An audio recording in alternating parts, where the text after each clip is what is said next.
Hello and welcome to Wolfman Gaming. This is my Uncharted 3 Crushing Difficulty walkthrough, and this is Chapter 8, also known as the Citadel.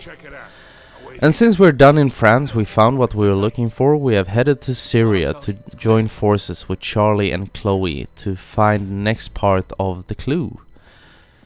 To get to the lost city of Iram in the Rub al-Khali desert. And this chapter is quite long and it has quite a few fights in it. Some of them are stealth based, or some of them can be stealthed, you don't have to do that.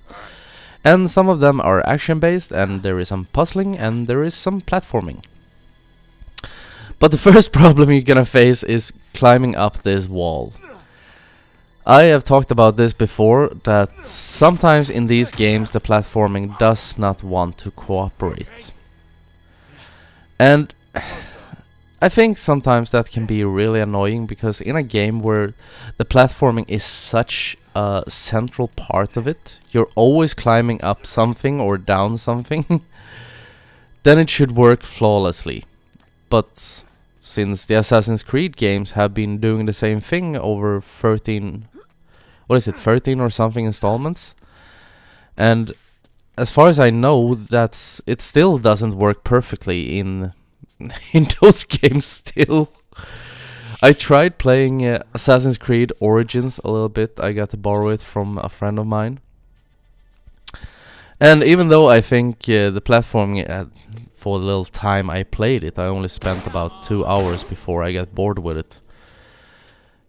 I think the platform worked great, but there's something about those games that just is off. And it seems in the new installment in the series they have turned in a bit more of RPG elements in it.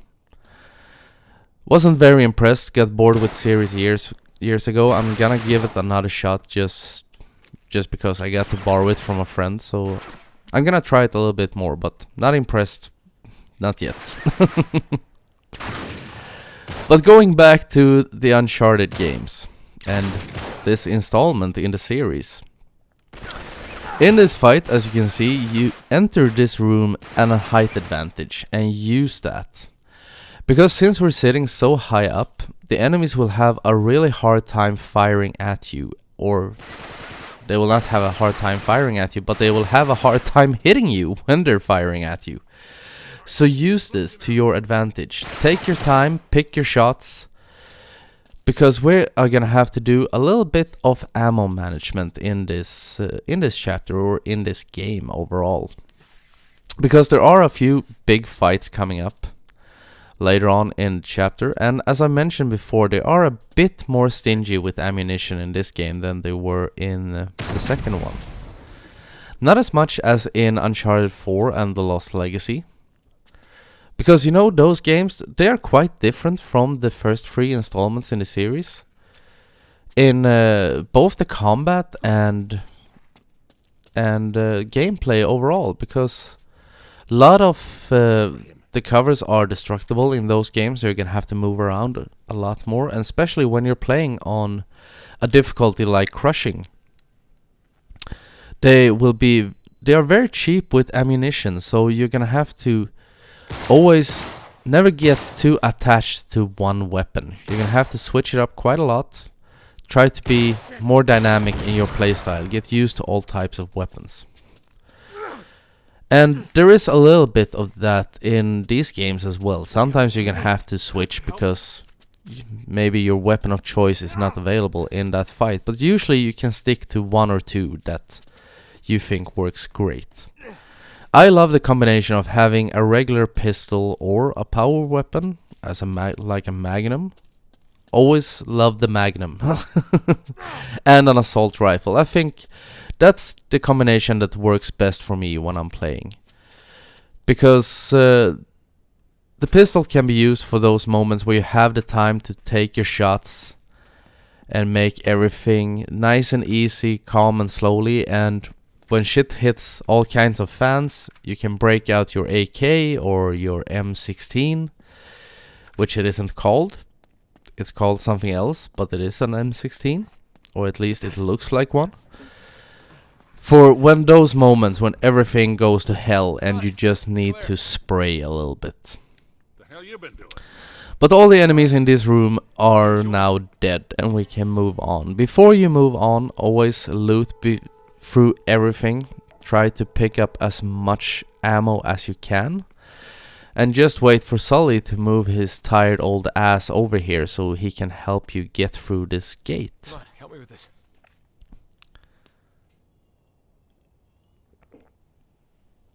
And I'm gonna talk a little bit about one of the advantages of going into this old castle at night.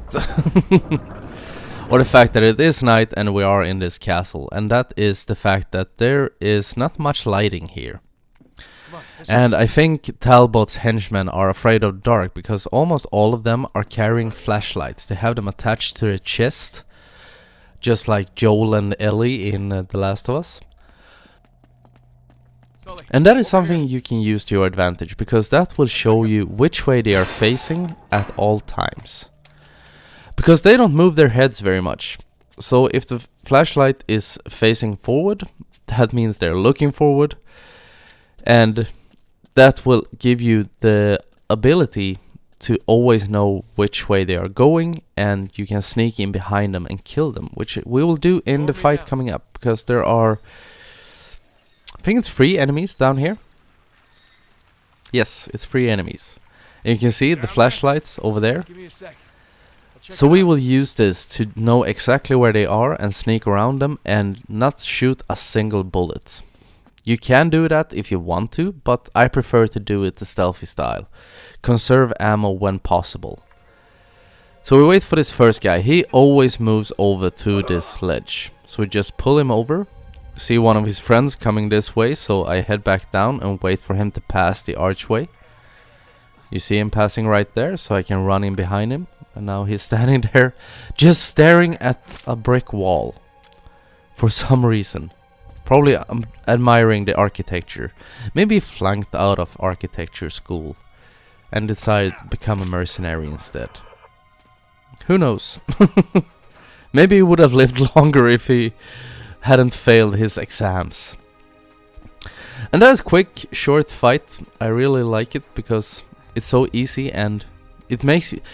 I think it always makes you feel powerful when you do one of those stealth moments and everything just works out great. Because anyone can shoot a gun and make it look amazing, and it makes things a bit easier. But when you have to get up close and personal and really sneak in behind them, do choke outs or break their necks, it's a bit more satisfying. At least in my opinion. Some people prefer gun combat, but I like it when it gets a bit more in your face.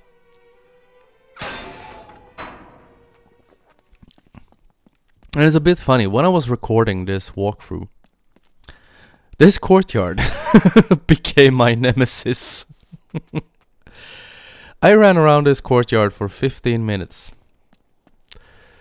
And you can see the exit is really close to where you get out. But for some reason, I just missed it. And thankfully, through the power of editing, you don't have to see that. Because that would have been the worst walkthrough ever.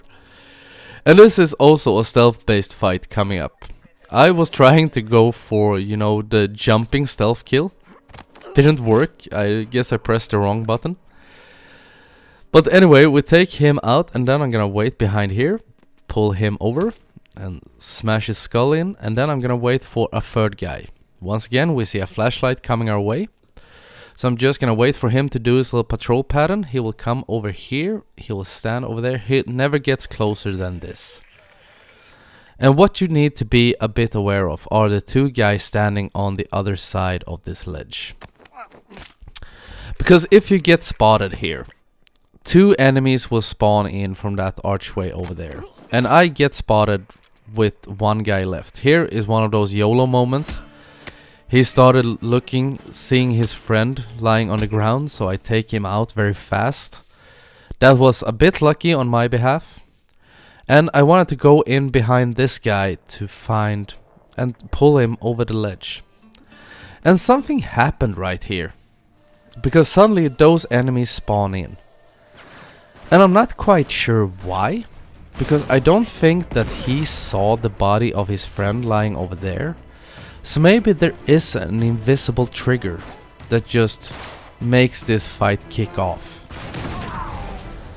But anyway, I'm gonna make really quick work of them. This is a good position to be in. One of my friends shot him while he was in his grenade tossing animation, which helped me a lot. So down he goes, and we can head onwards. And in this tower there are also quite a few enemies, and I realized there is a heavy coming up. And this is something I came across. I tried this twice, so I know that this works.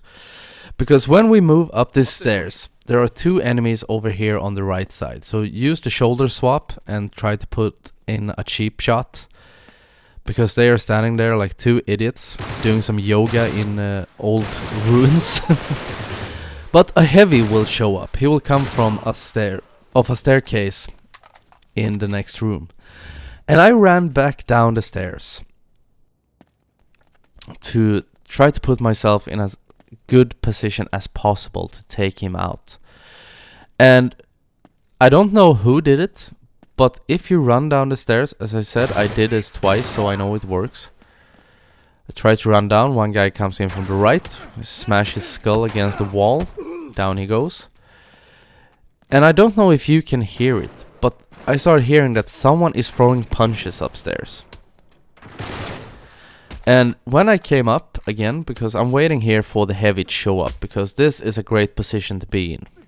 I can start blasting him as soon as he comes around the corner. But when I move back up, he is dead. So either Charlie has punched him out or Sully has shot him. So that is a great way if you want to bypass the heavy. If he for some reason would try, or if he would manage to go down the stairs, stand where I was standing, because you will have a great position to just start blasting him the very second he comes around. I was say corner, but there are no corners in a round set of stairs. But as soon as he starts appearing around the wall, that's a more correct term. And this is actually one tricky fight. I think it is, at least.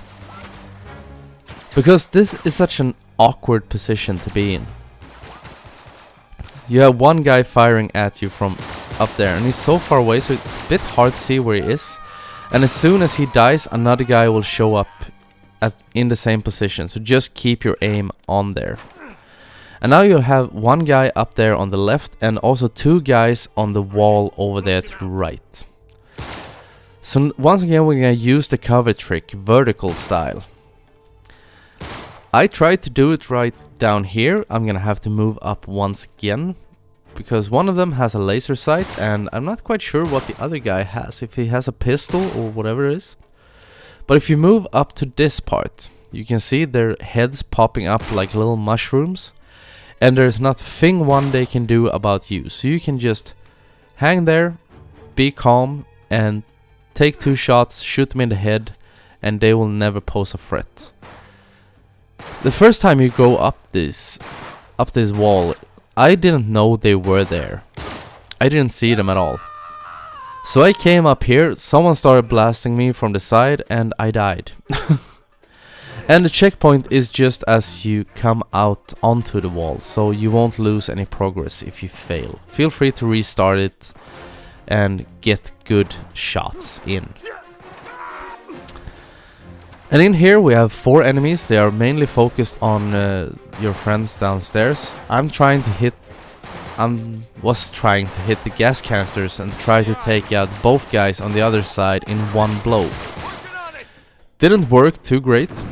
Didn't kill anyone, because I think there is a delay when you shoot the gas canisters. And thing you need to know, there is one more guy on the right. Just inside the window, more or less. And he is such a fucking troll. See him right there? Because he has an assault rifle. So I'm gonna jump in, I'm gonna do a suicide rush, and I'm gonna punch him out. But you see, I almost died in those short steps. Was it 5 steps before I came up to him? And I'm close to death.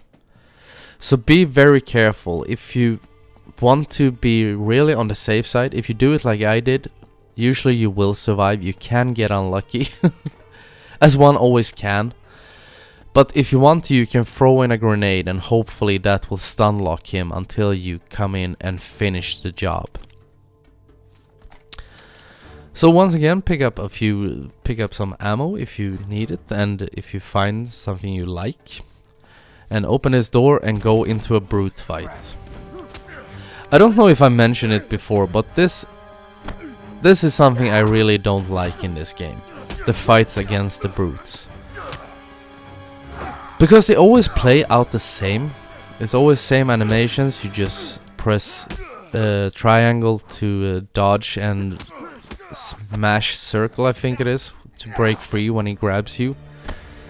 It's just, in my opinion, it's a bit uninspired gameplay and it's overused in this game. I think some of the fights in this game that are forced melee encounters, they tend to last a little bit too long.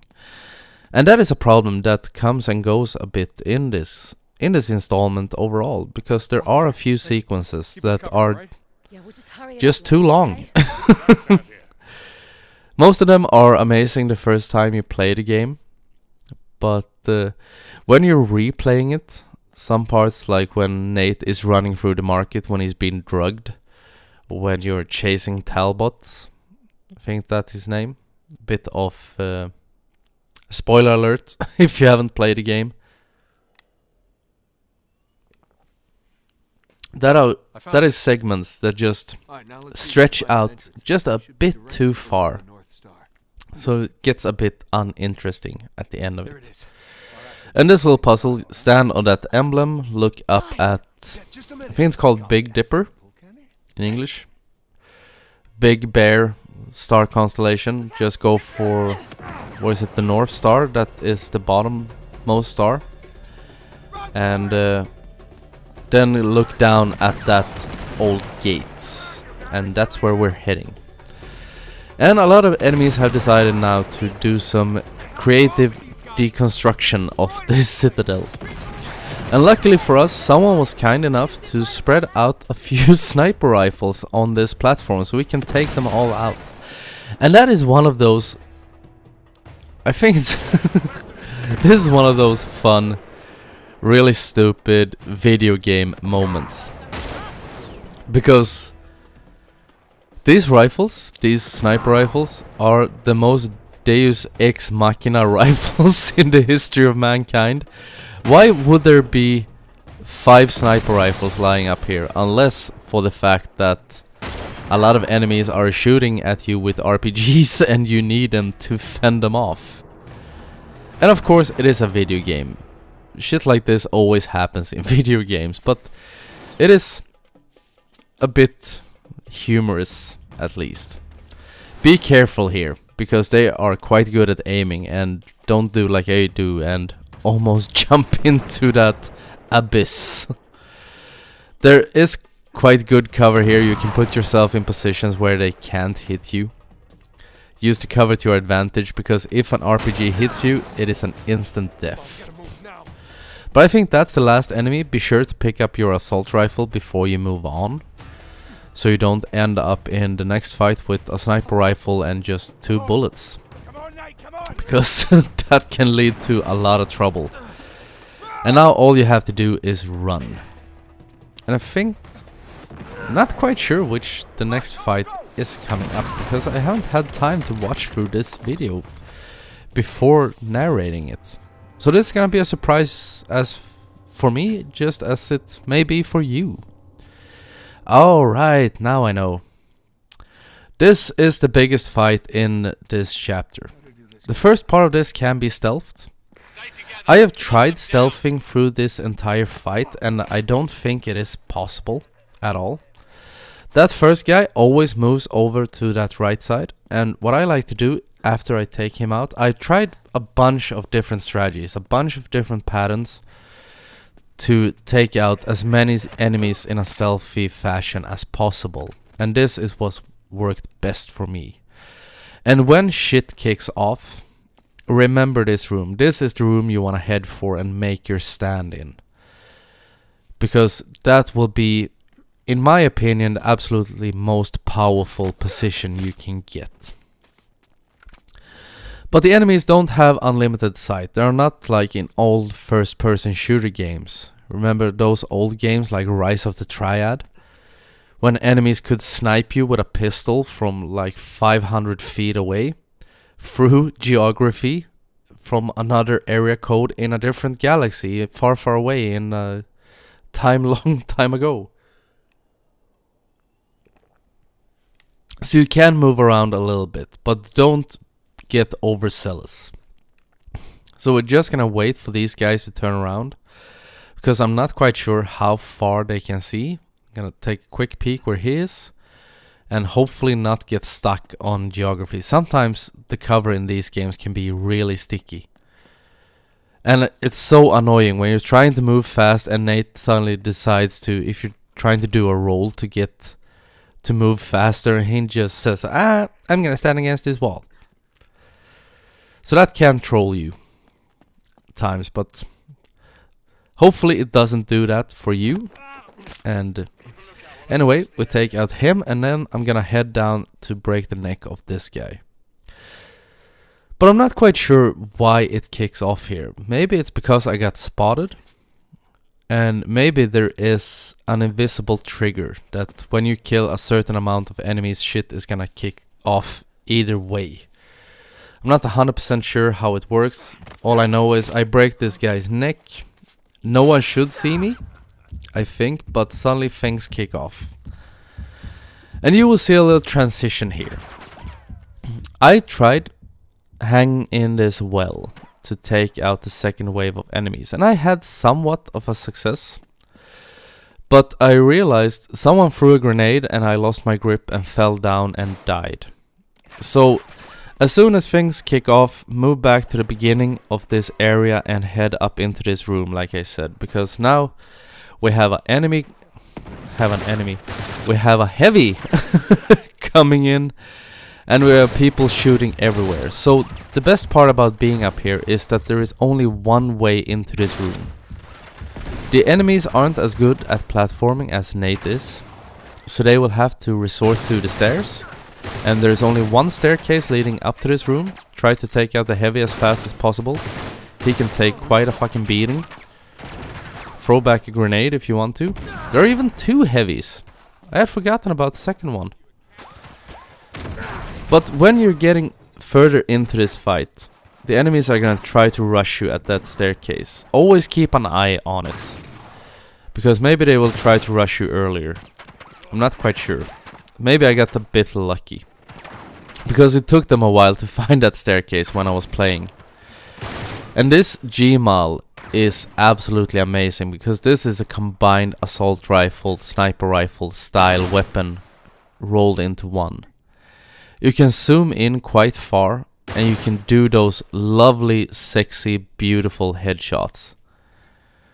3 headshots in a row. It's one of those moments where you feel kind of godlike. Where nothing can go wrong, everything is right in the world, the angels are singing, and this is like shooting fish in a barrel. And here you also see how much they have nerfed the blind fire, because I had the aim reticle more or less clean on him. He was 2 feet away and somehow most of the bullets missed. But I think that takes care of all the enemies in that wave. Maybe Cutter took out the second heavy, because I'm not quite sure where he went. All I know is that all the enemies are dead at least. And now we're gonna go up to the mysterious door. Also, once again, as always, run around this area, because we are not done yet when we're heading out of this to go into the next part of this chapter, or the last part of this chapter. We're gonna kick off another fight. So stock up on ammo, stock up on grenades. They will serve you well, because there is one giant fight coming up. But they open that old door and realize that's the janitor's closet. And also, I think it's I think it's called As Above, So Below, and As Below, So Above, the clues for this puzzle. So they realized that there is another symbol to stand on. And apparently I was a bit too fast. If you move up very slowly, what you're supposed to look at are those 3 pillars down there. But I was a bit too quick, so I started watching the sky for a little bit, once again. But now the fight will kick off. And this fight can be a bit tricky. Sully will do his best using his amazing RPG over there. And what you need to put your main focus on is this staircase down on the right. Because some enemies will try to rush you. There are 2 heavies coming in, they will also try to rush you on these stairs. And they need to go down as fast as possible. Because the cover on this fight isn't great. And those heavies are relentless. If you can, I get a bit lucky that they will move up almost side to side. So try to throw back grenades whenever you get the opportunity. And don't be afraid to use them. And the worst part about sitting behind this cover is that enemies will spawn in over there on my left. So if you're too focused on the heavies, I don't think there are more than 2 enemies over there on the left. I may be wrong. But when you've taken out those, put all your focus on this side. And as I said, whenever they throw a grenade, throw it back. Don't be stingy, because that will they will help you a lot. But the heavies have gone down. There is one more wave of enemies coming, just so you're aware. So I'm gonna move slowly down. I'm gonna pick up some try to find some good weapons. I don't want the sawn off, I want to keep my distance. But maybe I'm going for it. No? Okay. This is interesting. Anyway. The second wave of enemies has spawned in, and I moved down a little bit. I want to put myself in a better position. I think sitting behind that cover up there could still be a really good strategy to do. Not quite sure why I decided to go down, but I want to try something new, see if this worked better.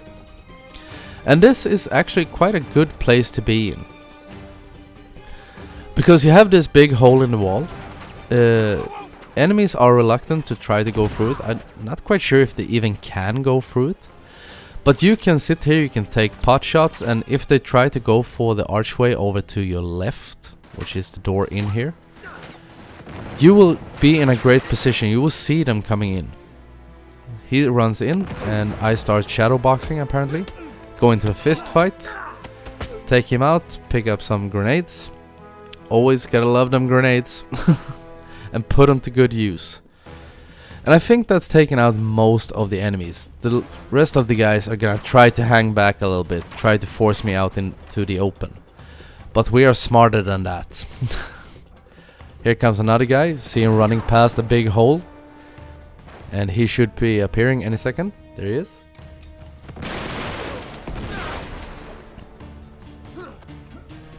The only problem you may be facing is if someone throws, or if 2 enemies decide to throw in grenades at the same time.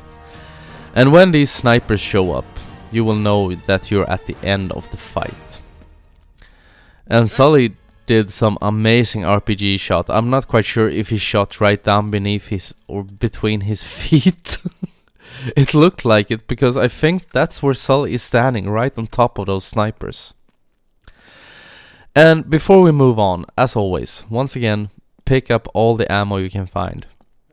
I'm not quite sure why I didn't take the Mag 5. Because you know me, if you watched these videos, you know I always try to go for the power weapons. But for some reason I just skipped. I think I didn't use power weapons very much at all while I was recording this. I'm not quite sure. It's been a while since I recorded and edited this walkthrough, so I'm not quite sure how I played it, or for some parts of it. I do know that I use the Magnum on some of the later levels in the game, or mid levels. But this is the last part of chapter 8. I'm not quite sure how to trigger this, or I can't remember. I think it's time based. They have to do their little conversation. And what you want to do is press in the middle pillar here. The one with the smiley moon on it. Looks like a child's drawing or something. There will be a little cutscene where Talbot becomes drug induced. He gets drugged by... Did I say Talbot gets drugged? I did, didn't I?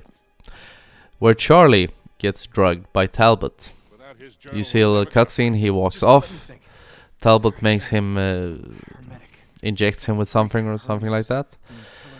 And this is just dragging on. So we have to walk around. Chloe finally finds the solution. Move around the corner, Nate. Yes. Suddenly she realizes, oh, it's the middle pillar. I wish you could speed this up. But sometimes they're going really hard on the narration. Really hard on the narration part. They want to prolong the game by doing these unskippable moments. But anyway, that's the end of chapter 8, and I want to thank you very much for watching, and I will see you again in my next video. So until next time, this is the Wolfman signing off.